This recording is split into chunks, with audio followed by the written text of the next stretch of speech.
welcome to our YouTube channel, Rosana Ilyas. Ang Rosana is Bisaya. Ang Ilyas is may afam. Diba? May afam. Pinagmalaki ang apam.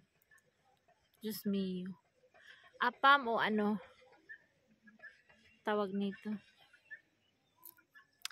Huwag na nga natin anuhin apam. Anong bang tawag ko kay Ilyas? Magandang hapon dito sa Pakistan. Time check is 4:17. Kakatapos ko lang mag-dinner.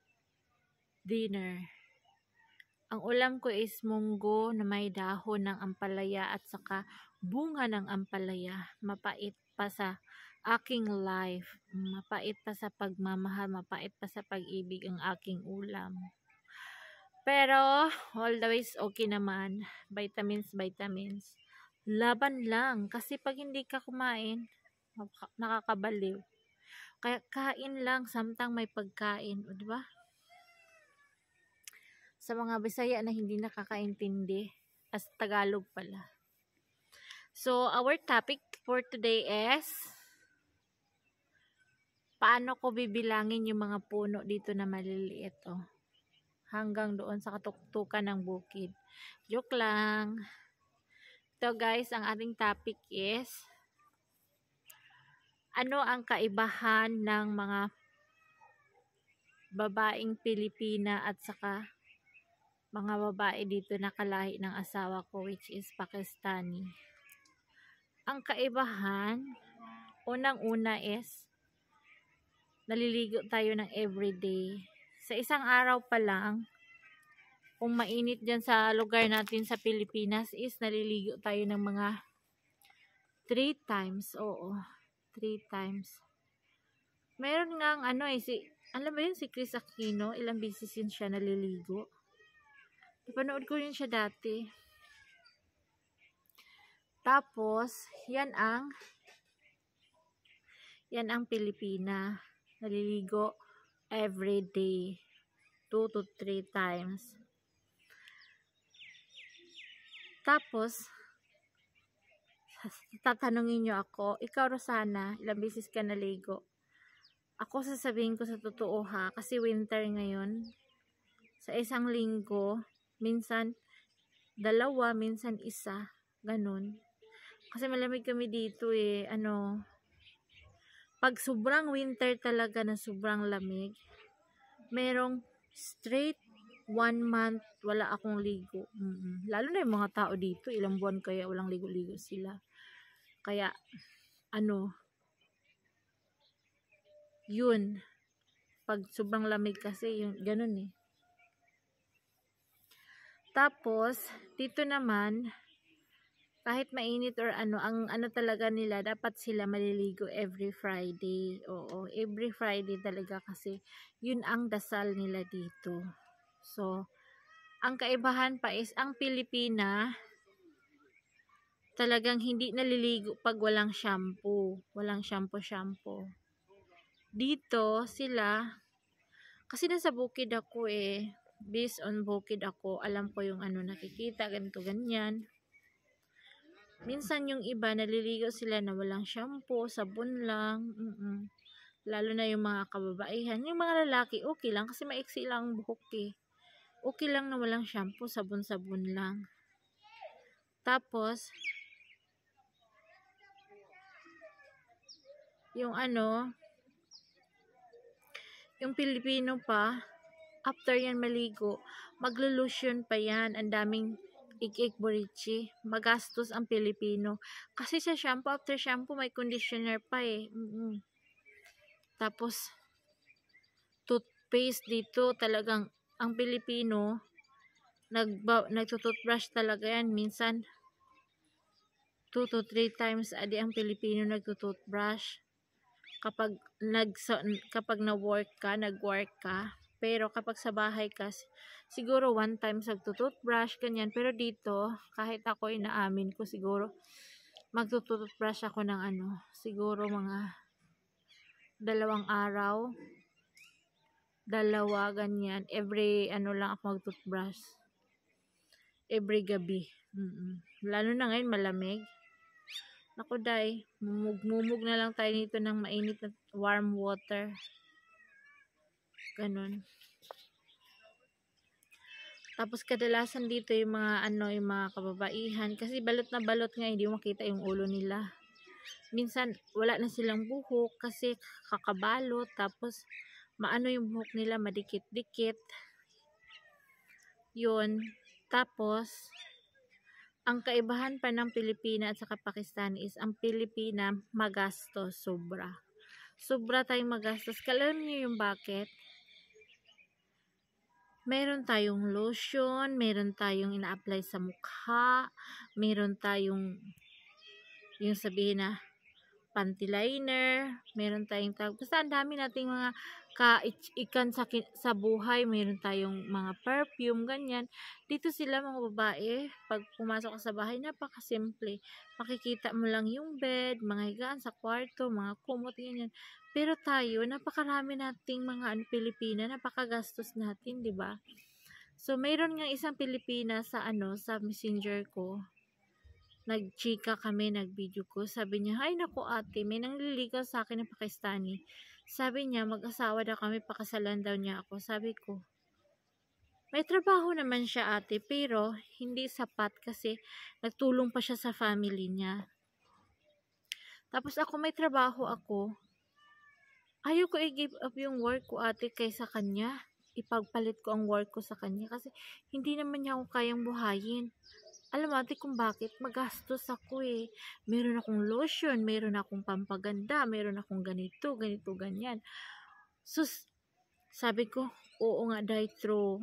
Sa totoo lang, ang gastos nating Pilipina kasi meron tayong coffee, iba yung iniinom natin kaysa sa kanila. Sa kanila, tsaa. Sa atin, coffee. So, yun naman, merong iniinom nila, merong ayaw natin yung pagkain nila. So, ganun, maraming diferensya sa pagkain, sa physical, marami. Sa mental, iba yung iniisip ng mga Pilipino kasi sa kanila dito. Ang kababaihan kasi dito, usually sa loob lang ng bahay talaga. Yan yung may gising ka sa umaga, magluto ka, na which is yan yung ginagawa ko. Magluto ako para sa mga estudyante. Tapos, aalis, maglinis, house chores talaga. Hindi ka pwedeng hilata-hilata kasi joint family kami dito. Andito yung mga in-laws ko, kwarto-kwarto lang kami. So, yun.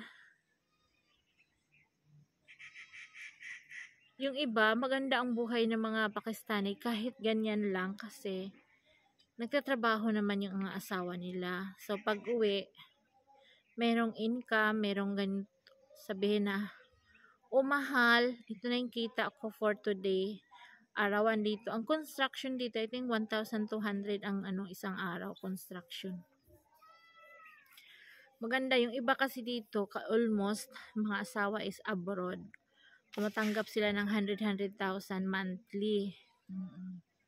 Sila, napakagaling din nila humawak ng pera, yung mga Pakistani. Napakagaling kasi yung inuuna nila, wala silang luho sa katawan. Tayo, ang dami nating luho sa katawan, mga Pilipina. Unang-una na yung mga pabango na yan, cologne, perfume, lotion, mga cream sa mukha, yung mga ganyan. Napakarami nating kaartihan sa buhay. Andyan pa yung maraming mga basta marami tayong mga kabaliwan sa sa katawan natin. Sila okay na, makadamit lang sila, okay na talaga. Para na silang prinsesa pag mayroon silang bagong damit. Tayo hindi natin enough yan pag mayroon tayong bagong damit. Kailangan may marong bagong chinilas, bagong sandal, bagong sapatos. Sila, bumibili sila isang beses lang sa isang taon. Yung Eid nila, Eid. Oo. Pero yung mga mayayaman dito, galing sa ibang bansa, lagi lang sila nagsha-shopping yung mga mayayaman. Kasi pagdating nila dito, ang laki ng value ng pera nila. Tapos yun, sabi ng isang Pilipina, ka-video chat ko. Hindi ako kayang buhayin ng Pakistani ate. Kasi yung kape ko pa lang, wala pa isang buwan, 20,000 ate sa pera nila. O, di ba wala pang isang buwan? Yayamanin. So, yun. Iba yung kape natin, iba yung kinakain natin, iba yung kinakain nila. Sila mabuhay lang ng chapati, saw lang sa sauce. Tayo may kanin, may ulam. Hindi din tayo nabubuhay ng every kain, ganun lang ang ulam. Dapat nag-iiba-iba din tayo, di ba? So, yun. Pero yung mga mahihirap, kontento na sa buhay pag meron kang tuyo, bulad, yun, mabuhay na ako pag meron akong ganyan. Basta kain lang, oo. Kain lang ng kanin, ganyan.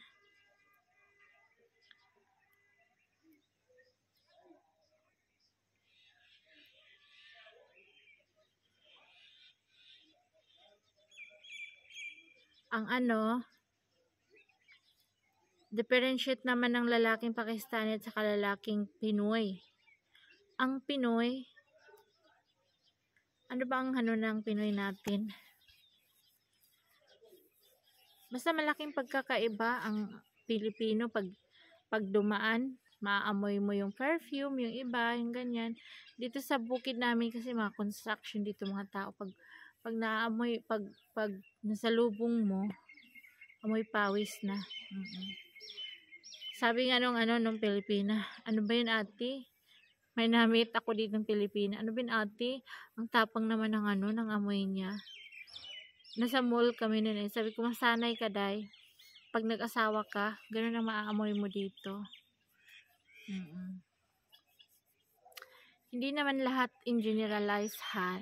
Yung iba lang. Kasi may magko-comment naman dyan. Yung asawa ko hindi mabaho. Ganito, ganyan.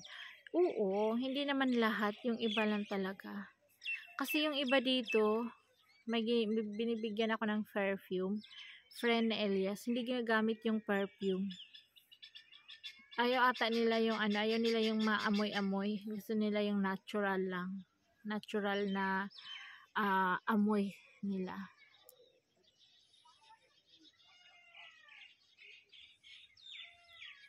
Ang kaibahan lang kasi din ng mga lalaking Pinoy at saka dito sa kalahi ng asawa ko, ang bait nila dito sa bukid, ang bait-bait nila. Pag makasalubong, hindi ka titingnan. Nakaganyan, nakatingin lang sila sa daan. Napakalaking respeto nila sa mga babae dito. Unlike naman sa atin sa Pilipinas na kapag may dumaan na maganda, ganito, ganyan, sitsita nila, wait, gaganon sa atin. Pero ngayon, may watas na ata yun, bawal na. Yun. Napaka dito, respectful ang mga tao. Babae man o lalaki. Napaka-respetado. So, yun. The differentiate, yung yung naanohan ko dito nasaksihan ko dito for almost 8 years ako dito. Nasasanay na rin kasi dito yung pamilya. Ang kaibahan din naman ng ng lalaki at saka ng Pinoy at saka Pakistani. Ang Pakistani hindi umiinom ng alak. Ang Pilipino may lasinggo talaga na nabubugbog after malasing, mabubugbog ng asawa. So yun, meron tayo marami niyan sa Pilipino, hindi natin mapagkaila. Dito bawal sa kanila. Kasi alam nyo, kung malaman nila na may nagtitinda ng mga alak, ganito ganyan, huhulihin nila yan dito, ikukulong. Tapos pag may kasalanan ka dito, bugbog ka talaga. Kaya yung iba dito ayaw gumawa talaga ng mali. Yung iba nakagawa ng kasalanan, nag-commit ng mistake, pinaparusahan ng buong kabarangay. Kaya takot na siguro sila.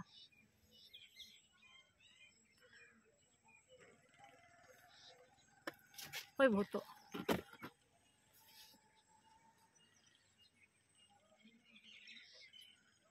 So, yun lang, ang babaeng Pilipina ay magastos sobra. Saka sa babaeng